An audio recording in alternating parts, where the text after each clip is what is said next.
Halo para pendengar, bersama saya Habib selaku mahasiswa jurusan Pendidikan Teknik Mesin Universitas Sriwijaya. Di hadapan saya ini sedang bersama rekan saya yang bernama Rivaldo Palevi selaku teman yang sesama jurusan dengan saya begitu. Di sini kami akan melakukan podcast PTM. Mungkin sebelum memulai bincang-bincang yang agak dalam, mungkin Rivaldo ingin memperkenalkan diri dulu kepada para pendengar. Baiklah, perkenalkan, nama saya Rivaldo Palevi. Asal saya dari Banjarmasin. Saya di sini sebagai mahasiswa dari Pendidikan Teknik Mesin angkatan 2024. Ya, mungkin itu saja. Ya, ngomong-ngomong tentang jurusan kita nih tuh. Ya. Kalau aku pilih jurusan Pendidikan Teknik Mesin ini karena faktor orang tua. Ya, sama sih. Sama Aku juga faktor dari orang tua, juga ada yang memang ada keinginan sih ingin gabung di teknik mesin. Ya, gitu. itu. Tapi kan ini kan di bidang pendidikan juga pasti. Ya. Bisa dibilang teknik mesin lain gitu. Ya. Ya, berbicara soal pendidikan teknik mesin pasti kita juga belajar tentang perkembangan peserta didik gitu. Dan Ya. dimana kita perlu memahami peserta didik kita, yang dimana kalau kita mengajar di SMK itu peserta didik kita itu adalah seorang remaja. Ngomong-ngomong soal perkembangan peserta didik itu kan mata kuliah yang kita jalani ya. Udah 16 pertemuan, masa gak ada yang nyangkut dong. Ya. Di sini aku mau mewawancarai dirimu tuh. Boleh. Boleh kan? Ya. Soal aja. Gak banyak-banyak. Iya, ya. Oke, mungkin aku mulai aja ya dari pertanyaan pertama. Manusia ini unik. Kamu tahu kan manusia unik kenapa? Karena kita diciptakan dengan persamaan dan juga punya perbedaannya lah masing-masing, sehingga hal tersebut menjadi keberagaman untuk kita semua. Nah, kita langsung masuk ke pertanyaan pertama saja. Saya ini dulu punya teman tuh, namanya Budi. Budi ini dia masuk SMK karena dari orang tuanya itu nyuruh dia masuk SMK, karena masuk SMK itu bisa langsung kerja. Ya, ekspektasi orang Rata-rata semua seperti itu kan. Iya, karena pasti di pikiran banyak orang itu masuk SMK bisa setelah lulus itu bisa langsung kerja, tapi nyatanya kan belum tentu. Nah, itu benar memang. Ya. Dan juga memang beberapa anak-anak yang masuk SMK itu faktor ekonomi juga ya. Karena ya dari kebanyakan remaja ini kan berpikir setelah lulus mereka dari SMK mereka langsung bekerja dan untuk membantu orang tua mereka kan. Ya ingin gimana ya, mencari uang sendiri lah pasti. Intinya mereka tuh ingin membantu ekonomi keluarga tuh supaya lebih meningkat lah intinya kan. Ya, bisa lebih baik ya, dan bisa juga lebih baik kan. Masuk SMK itu melatih keterampilan juga Ya. di sisi lain. Tapi kasus Budi ini dia ini lebih berbakat di ilmu komunikasi, berbidang ilmu komunikasi. Nah, sedangkan jurusan SMK yang dia ambil ini dia tidak terlalu berbakat. Jurusannya itu teknik mesin, mungkin ya mesin jurusannya aja. Nah, ketika Anda menjadi seorang pendidik, Anda pasti sudah mengenal para karakteristik ini siswa Anda, dan juga bernasib seperti teman saya namanya Budi ini. Kira-kira kalau Anda menjadi gurunya itu apa yang akan Anda lakukan? Ya, mungkin kalau saya sebagai pendidik nih, saya melakukan pendekatan dulu pada pendekatan Budi secara personal kan. Ya pasti baiknya Budi ini kan Bisa merasa lebih nyaman ya, gitu kan? memberikan dulu kesannya kan sebagai siswa tadi kan, dekat kepada guru tadi kan. Dan mungkin kalau saya tuh mengajak Budi itu untuk ya lebih ini sih, karena ekonomi tadi kan Budi kan. Jadi baiknya ya menerima saja apa yang sudah diberikan dan kita jalani. Juga ya namanya itu kita harus berkembang lah. Di sisi lain kan Budi ini kan jurusannya teknik mesin nih ya, mungkin ada banyak cara untuk ngembangin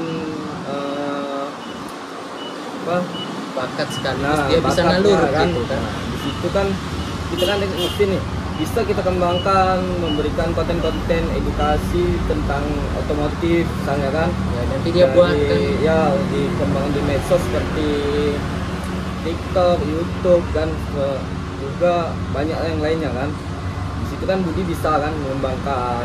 Nah, selain juga kalau memang Budi ingin ke melanjutkan melanjutkan ke perguruan tinggi begitu. perguruan tinggi Ilmu komunikasi. dengan tujuan dia di awal untuk ke komunikasi, mungkin ya kita berikan jalan atau kita berikan pengetahuan tentang beasiswa, tentang pelatihan mandiri misalnya kan, ataupun yang lainnya. Mungkin ya itu sih menurut saya. Oh, jadi solusi Anda seperti itu ya. Oke, lanjut dulu, kita langsung pertanyaan kedua. Berbicara soal SMK pasti kan ya, selain faktor yang tadi ya, masuk Ya. SMK itu kan bukan lulus sih, kalau sekolah di SMK itu pasti praktik dan praktik, Ya. gak ada teori gitu. Padahal nyatanya Ya tanpa teori praktek itu nggak bisa berjalan. ya lumpuh jadi. Dan ya. juga tanpa teori tanpa praktik juga ya buta gitu. Buta, Teori- ya, benar. praktik tanpa teori lumpuh seperti itu. Jadi saling berkaitan. Ya. Nah, kalau misalnya sepengetahuan saya Ya. saat masih kelas 10 itu pasti full teori, bukan ya. Ya, Apakah ada kalau menurut saya nih ada juga sih ya, kemarin ke teman satu angkatan saya nih, dia ada juga sih yang sudah ya mungkin pengenalan praktek dulu sih, bukan praktek langsung kan di kelas 10 nya, tapi kan kita ya itu tadi pengenalan dulu kan. Kalau praktek langsung kan ya banyak dari siswa-siswa itu kan yang belum mengenal alatnya kan, cara pemakaiannya. Jadi mungkin dikenalkan dulu oleh para guru untuk alat-alat prakteknya itu kan. Ya mungkin kan ada siswa juga yang belum tahu alat praktek itu kan. nah, Jadi itulah. dan beberapa memang di SMK itu mereka karena keterbatasan jadi mereka itu berbasis teori, tidak berbasis praktik beberapa. Nah, pertanyaan saya ini tuh, untuk kan mayoritas ekspektasi anak-anak masa SMK itu kan lebih cenderung tidak suka teori. Ya. Nah, kira-kira bagaimana sih menciptakan suasana yang menyenangkan sehingga teori tersebut bisa masuk ke peserta didik Anda? Yang kalau menurut saya, kita sebagai pengajar ini memberikan pembelajaran yang berbasis ke arah project. Nah, begitu. Di situ kan dari project itu kan kita bentuk kelompok supaya mereka nih yang pertama kan saling mengetahui teman-temannya kan, saling mengenal intinya kan satu sama lain. Terus juga di situ kan kita berikan teori-teori untuk yang selanjutnya akan mereka praktekkan. Jadi kan di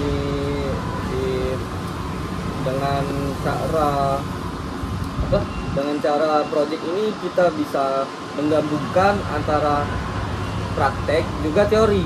Jadi siswa itu juga tidak merasa monoton juga kan, bisa mengembangkan kreativitas mereka di prakteknya dengan pemikiran mereka yang ya, kan remaja masih bisa banyak kan pemikiran yang berkembang gitu, masih luas pemikiran mereka kan, masih ada haus akan eksplorasi gitu. benar. Oke, begitu jadi solusi. Ya, Atau solusinya. ciptakan project based learning, bahasa Ya. gaulnya itu. Ya, Bukan benar. bahasa gaul sih, bahasa Inggrisnya emang. Nah, selanjutnya itu saya mau nanya nih, Dok. Kalau kita berbicara soal remaja, pasti remaja ini tahu kan Anda emosi dia tuh Emosinya cenderung tidak stabil memang. tidak stabil, Tidak stabil. yang meluap-luap lah ininya. Iya, dan Emosi yang tinggi kan. Nah, dan mereka itu Ya. lebih cenderung melampiaskannya ke arah hal-hal negatif. Nah, ya, Kira-kira- kebanyakan seperti itu. Ketika Anda menjadi seorang pendidik, bagaimana Anda mengatasi emosi dari remaja tersebut sehingga mereka tidak melampiaskannya ke hal-hal negatif dan tidak emosi negatifnya tidak muncul lagi. Kita sebagai pendidik ini kan di sini kan untuk mendidik mereka, jadi bisa mungkin kita melakukan pendekatan kepada mereka. Ya, kita melakukan pendekatan itu dengan cara kita mengajak mereka ke arah yang positif kan, seperti kita berikan ya untuk mengembangkan kreativitasnya. Jadi mereka tuh tidak ke arah yang negatif gitu. mungkin. Kita arahkan mereka ke arah hal-hal yang bagus begitu. Kita lampias sehingga mereka melampiaskan itu dalam menciptakan kreativitas. Ya, dengan memberikan kreativitas mereka, jadi kesannya tuh ya mereka tadi tidak ada hal negatif. Apalagi SMK nih, terkesannya rata-rata SMK nih banyak buruknya. Tawuran segala macem kan. Iya, memang. Banyak kan. Asli. Ada juga nih sekarang kan ada program pemerintah yang untuk ke arah dibawa ke barat militer tuh. Oh iya. Itu kan supaya mereka bisa gimana ya? Bisa itu proses rehabilitasi. Nah, mereka direhab supaya tidak mengulangi hal-hal yang negatif lah. Iya, seperti nakal remaja tadi ya. Ya. Ya, di situ juga kan banyak faktor yang mereka bisa melakukan hal negatif. Dan emosi negatif itu kan banyak faktornya, ya, dari keluarga, orang tua, teman, ya banyak lah. Jadi Karena ketika Anda itu kira-kira apa solusi yang bisa Anda lakukan? Bisa Anda lakukan saja gitu. solusinya ya Dari pendekatan gitu ya. melakukan pendekatan yang sehingga membuat mereka tuh tidak melakukan hal-hal negatif begitu. Dan juga supaya mereka bisa lebih ke arah mengontrol emosi mereka. Emosi mereka kita berikan penjelasan bahwa emosi yang berlebihan itu juga terkadang memberikan efek yang negatif. Seperti ya kita misalnya ya, namanya di SMK tuh kan, kita saling salah tegur aja kan bisa jadi hal besar kan, celaka. Nah jadi ya dari segi ya kita berbicara itu kita jaga, jangan ada yang membuat hati ya, namanya orang kan ada nih yang mana ya nggak bisa kontrol emosi kan, kita salah bicara kan bisa membuat dia emosi. Nah dia emosi tadi bisa saja kan terjadi perkelahian sehingga ada hal-hal yang tidak diinginkan kan. Namanya SMK juga ya mungkin sesudah itu kita ajak teman-teman kan untuk yang tawuran ujung-ujungnya kan antara sekolah kita dan sekolah mereka gitu. Jadi kita intinya itu lebih ke arah memberikan pemahaman bahwasanya suatu tindakan memiliki konsekuensi. Iya. Jadi begitu ya. Iya. Ini lanjut aja ya, pertanyaan ke latihan itu. 3 nggak? 4 ini. 4. Hidup ini unik. Kita yang menjalani itu hanya menentukan dan orang lain berkomentar. Itu umum karena apalagi di kalangan masyarakat, ya, apalagi itu ibu-ibu tuh ya, suka komentar, tweetan yang nggak bener dengan nyatanya kan, yang nggak sesuai kan. Ya. Nah, itu ada cerita gitu. Ya. Suatu cerita di mana ada seorang siswa yang sedang menempuh suatu pendidikan di suatu kota. Orang-orang sekitarnya itu bilang bahwa dengan dia sekolah tersebut akan memberatkan orang tuanya. Ya. Sekolahnya tidak akan selesai karena kekurangan biaya serta omongan yang memang tidak mengenakan begitu. Namanya anak rantau kan. Iya, masih anak rantau. Kita jangan diambil hati dari omongan-omongan orang tuh. Oke. Ketika Anda di posisi anak tersebut, seorang siswa tersebut, dan ketika Anda menjadi seorang pendidik, bagaimana Anda memposisikan? Gini aja, coba ketika Anda berada di posisi tersebut, bagaimana? Apa yang Anda lakukan? Aku lakukan ya, saya lakukan nih, ya, fokus saja dengan tujuan kita. Tujuan kita itu kan sekolah. Kita sekolah juga kan jauh. Jadi kita saja orang tua yang di rumah itu kan ya, walaupun dengan biaya kita yang minim juga mungkin ya banyak juga kekurangan kita di kota. Ya sebisa mungkin kita menutupi kekurangan itu, juga kita fokus dengan tujuan kita untuk sekolah, untuk masa depan kita, agar kita bisa menunjukkan bahwa kita tuh bisa di hadapan mereka tuh. Suatu saat kan mereka akan, oh itu yang dulu saya ejek, saya pikir yang tidak bisa kan, oh ternyata sukses anak itu kan.